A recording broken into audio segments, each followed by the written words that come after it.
Hello dear tea friends from around the world, welcome to a new tea class with me, Stéphane Erler.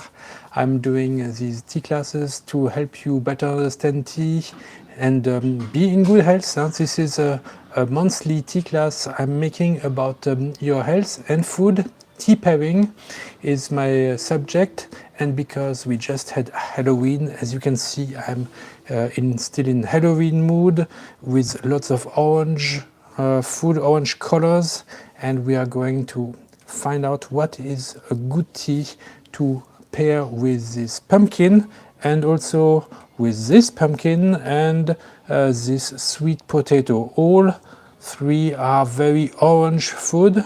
For this, we're not going to use an orange tea. It does not exist, but you will see the brew is quite orange. No, the tea looks like this in its dry state. Is it black or is it red? The answer in a few moments. Give me a thumbs up if you like the videos I'm making. Next week we'll do a new video about the tea sampler I have proposed with 10 teas from Taiwan, mostly high mountain oolongs. Next week we will start with Shaninshi, and this will enable us to compare it with Alishan. So I'm looking forward to this tea, but this week we are doing this monthly tea pairing class, and it's not just about tea pairing but also about your health. So it's about eating healthy food and make the eating of healthy food not a pain but a pleasure, so that you have no problem eating them. And since it's fall, pumpkin is really the most seasonable food for the season. It's very inexpensive in the market, at least here in Taiwan. I'm sure in the US it must be even more affordable. So this is really a food that is easy to prepare, easy to buy, and the question how to eat it arises.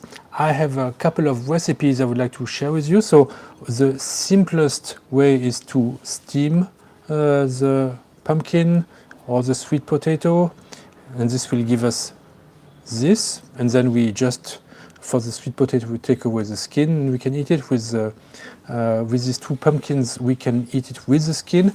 The difference between these two is okay, this is before and this is after, but also it's a different kind of pumpkin. This is called a chestnut pumpkin. It has a very chestnut aroma, and it is much drier, so it is more intense in terms of flavors, and all three foods are actually quite sweet, have a sweet undertone, and this is what is going to guide us to make the pairing. So steaming is one way to prepare it easily. Another one is a soup. So you can also cook the pumpkin, and sometimes even together with the sweet potato and a little bit of ginger. That's how I like it. Cook it in water. And when the pumpkin and the sweet potato are, of course you cut them so that it will be cooked faster. And when they are done, you pass all this through a mixer. You take away the ginger. If it's old ginger, then it might not be so nice to eat. But yeah, you take it away, and at the end you can add a little bit of coconut oil, another very healthy food, and to add a little bit more aromas. And depending how strong, how concentrate you want your soup, you can add more or less water to it, the water from the soup. And this is also one of my favorite way of eating pumpkin and sweet potato as a soup mixed together. And there's a third way, baked with either with some tofu roux, so a little bit fermented tofu, or blue cheese also works, and a little bit of cream, but this time baked to make the aromas even more intense. Of course, then it reduces the amount of water, and this is also a very nice way. But this time, since you are adding cheese, blue cheese, or tofu, fermented tofu, this is going to be more a salty note. So here the pairing might be a little bit more tricky, because you have to choose then, do you want to pair with a salty cheesy note or with a sweet pumpkin note? So have you guessed what this tea is? Actually, I mentioned it in the description of this video. It is my red tea from Hualien, a honey-scented red tea.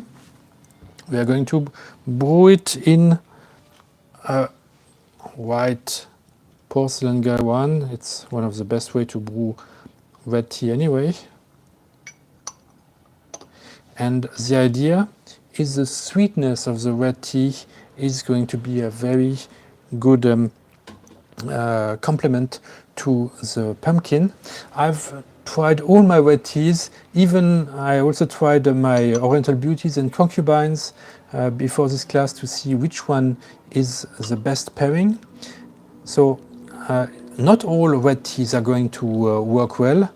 There are some red teas that have more like Earl Grey, and they have more citrus, so orange type of aroma. Assam, for instance, or Hongyu.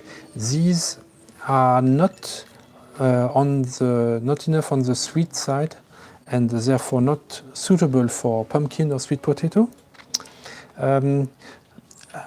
Also, a little bit strangely,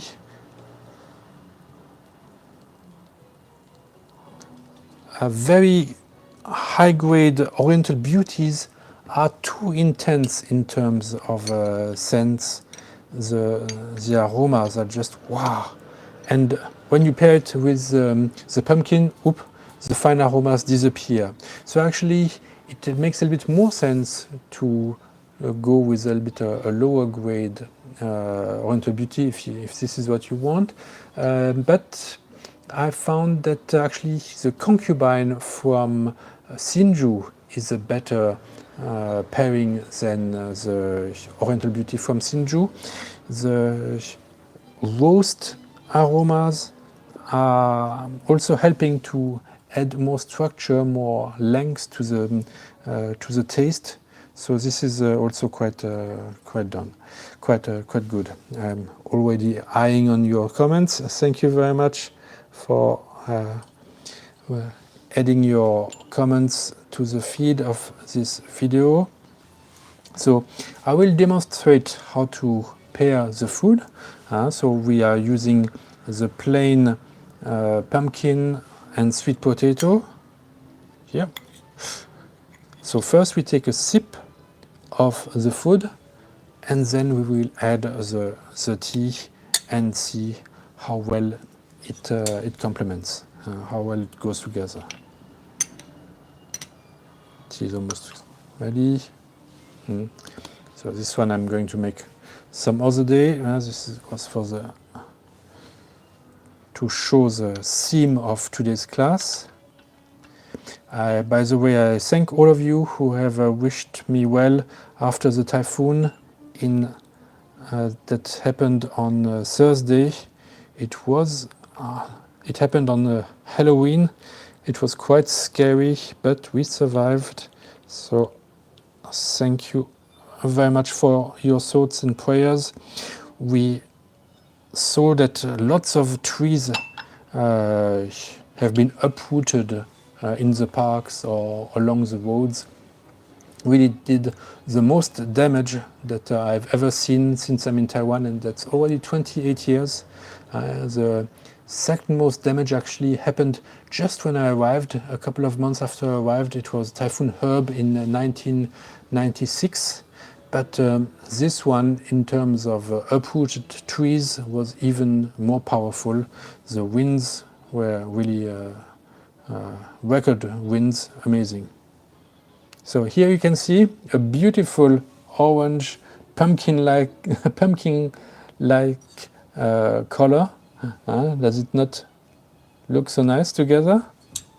So the way to bring more enjoyment than to our pumpkin, which of course is if it's not without any added things, so no salted stuff. So eat a little bit and then add the tea. And both become friends, and they talk to each other, and they become louder in the mouth.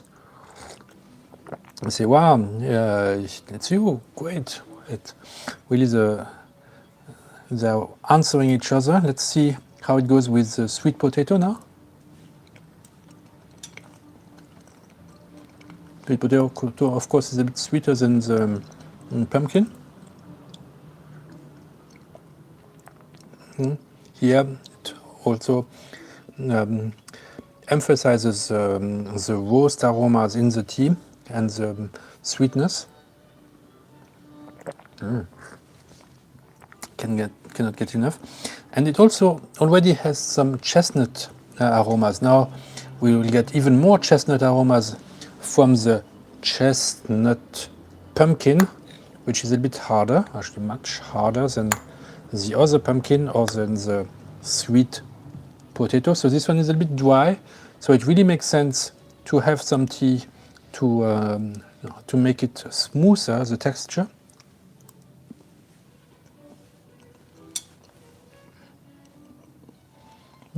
Amazing, I almost feel like eating a chestnut.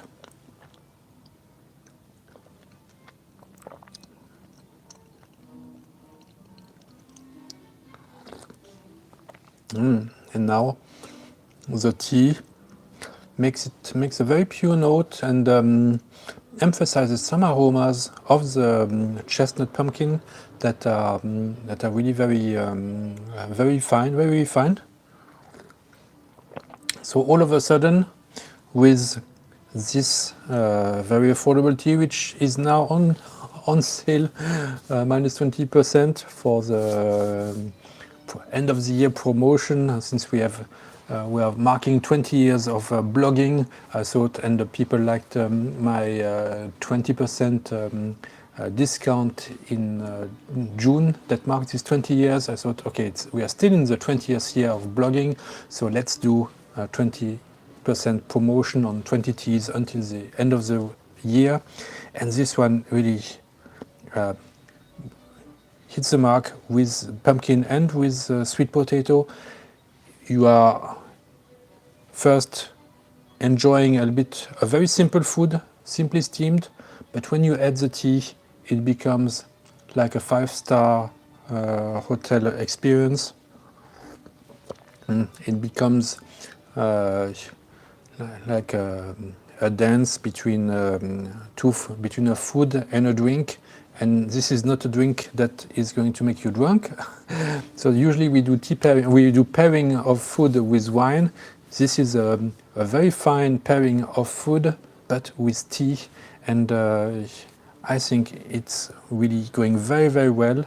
So with all three, the regular pumpkin, very humid, the more drier chestnut, intense chestnut pumpkin, and with the sweet potato, which is somehow in between, all three simply steamed, so very simple to do. And then you saw how I made the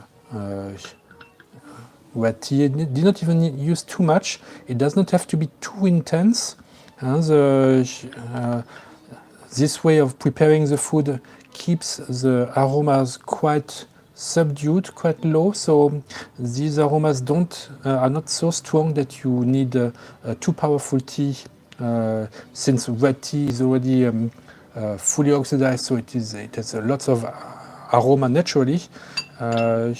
So it does not need to be brewed too strongly, which is what you would usually do with in tea pairing. You would push your tea a bit stronger because food usually, when it's prepared in most ways, it will come out strong. But when it is made with simply steam, it is actually quite quite low in intensity. So this way is really very good. Let's having some more. Delicious, delicious. Okay, let me look at your comments. Hi, Elizabeth. We also have Efort, Don. Wait till you're hungry. That's when any food is a pleasure. Aha. Yes, indeed, of course. And I just did some sports. So I'm a little bit hungry. I should not be eating. It's 10 p.m. here in Taiwan already.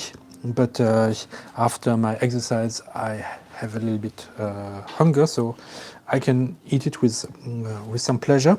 We have Sen, hi from Barcelona. Jole in Barcelona. Elizabeth again. We have such variety of squash where I live, from very sweet to more savory, chestnut flavors. I served one of the latter the other day with your 1980s pour. It was an earthy combination. I can imagine. But the next time, try with red tea. I'll try with your red tea. Next order. Maybe you can even try it with your concubine, because as I mentioned, concubine from Sinju is one was the other tea that that also worked quite well. The older one might also work, so it's worth a try.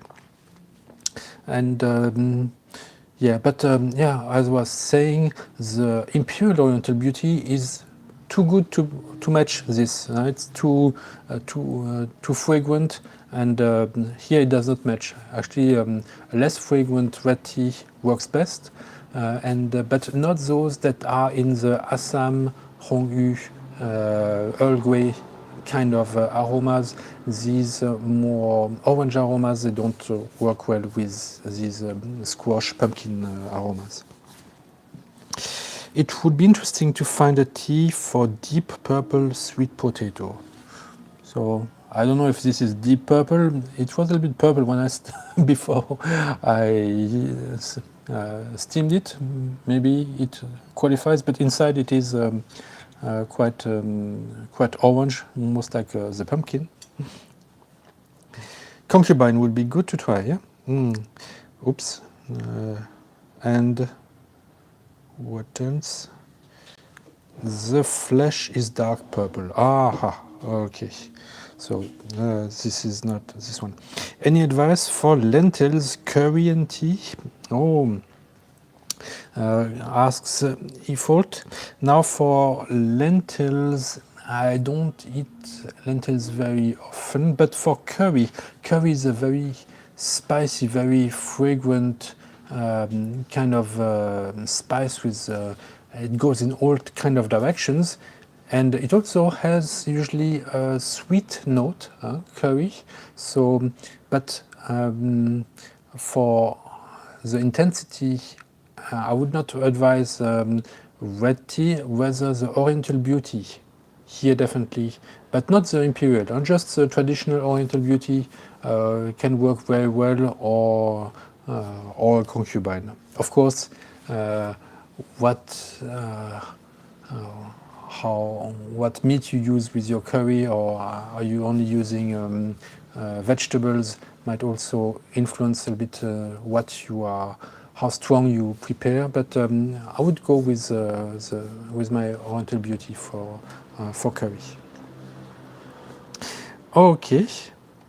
Thank you very much. If I see there no further questions, I will stop with this. We will see each other next week for another class with High Mountain Oolong and one from Shaninshi.